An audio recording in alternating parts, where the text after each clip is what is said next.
Assalamualaikum warahmatullahi wabarakatuh.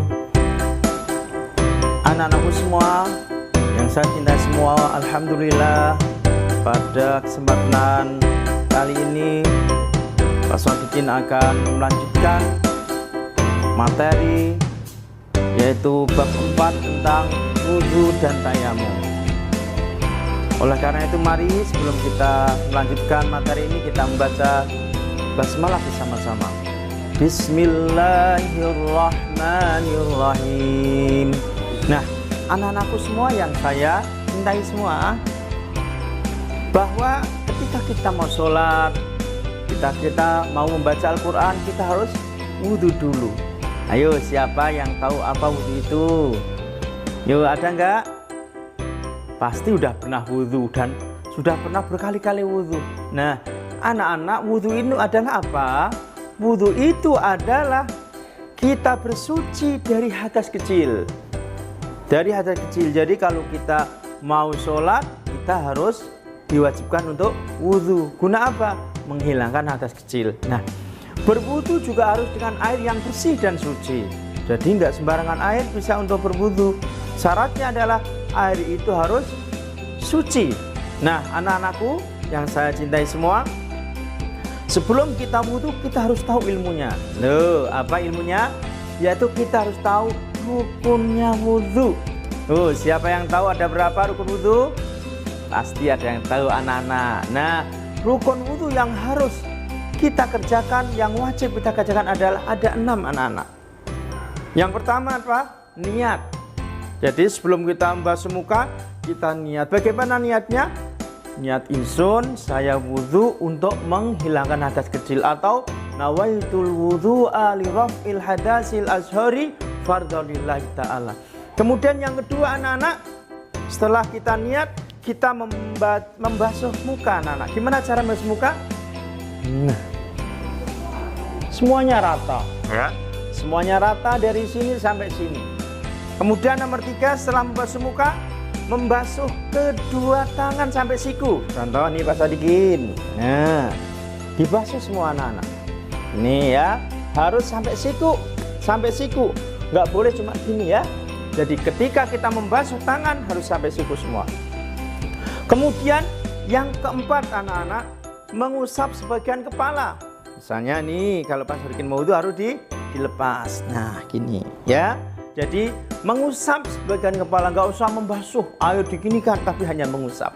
Kemudian yang kelima, anak-anak, apa? Yaitu membasuh kedua kaki sampai ke mata kaki. Contoh nih, nah ya, jadi gini. Nah, yang kedua gini. Nah, jangan sampai anak-anak membasuh cuma gini toh. Nggak boleh ini, nggak boleh ini ya.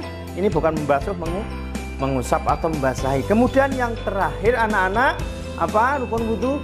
Yaitu tertib atau berurutan. Nggak boleh rukun wudhu pertama kaki, kedua tangan, harus urut 1, 2, 3, 4, 5, 6. Nah, itulah anak-anak rukun wudhu. Kemudian sunnah wudhu, anak-anak. Sunnah ini kalau dikerjakan dapat pahala, kalau tidak nggak apa-apa. Yang pertama, membaca basmalah. Yang kedua, berkumur-kumur. Kemudian yang ketiga, membasuh kedua telinga. Yang keempat, mendahulukan yang kanan. Yang kelima, mencuci kedua telapak tangan. Kemudian beristinja, hidungnya dibersihkan dengan air. Kemudian juga membasuh anggota wudhu 3 kali, anak-anak, 3 kali. Kemudian yang terakhir, membaca doa. Nah, anak-anak, tahu nggak doanya wudhu? Nah, biasa yang setelah wudhu kita doa apa? Asyhadu an la ilaha illallah wahdahu la syarikalah wa asyhadu anna Muhammadan abduhu wa rasuluh. Allahumma ij'alni minat tawwabina waj'alni minal mutatahhirin. Sekarang kalau sudah kita berdoa, selesailah wudhu. Tapi anak-anak, kita juga harus tahu, anak, batalnya wudhu. Apa Sodikin batalnya wudhu? 1, keluar sesuatu dari kubul dan dubur, kentut, itu juga batal. Yang kedua, kalau kita bersentuhan dengan perempuan atau laki-laki yang bukan saudara, misalnya nggak pakai baju, nggak pakai kain, sentuh, itu batal. Kemudian hilang akalnya anak-anak. Kita jatuh kemudian gila. Nah, kemudian yang terakhir yaitu tidur.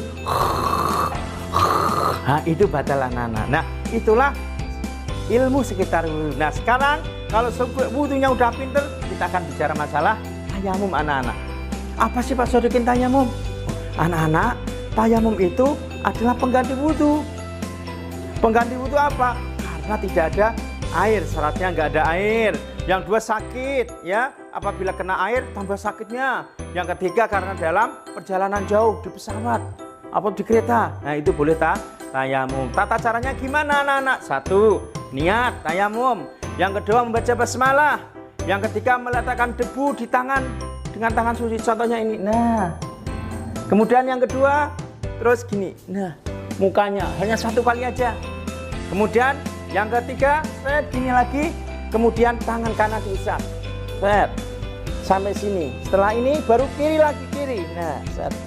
Setelah kedua tangan semua selesai, membaca doa sama dengan doa wudu. Nah, itulah tayamum singkat. Kemudian apa Pak Sodikin yang batalkan tayamum? Semua yang membatalkan wudu, tayamum pun batal. Tapi anak-anak ditambah satu. Kalau ada air anak-anak, kita sudah tayamum, tiba hujan besar. Wih, hujan. Tayamumnya batal kalau tayamumnya nggak ada air. Nah, itu anak-anak bab wudu dan tayamum. Tetapi tidak sah anak-anak, nggak boleh tayamum pakai bedak, nggak boleh pakai kapur, nggak boleh. Karena tayamum ini adalah pengganti wudu.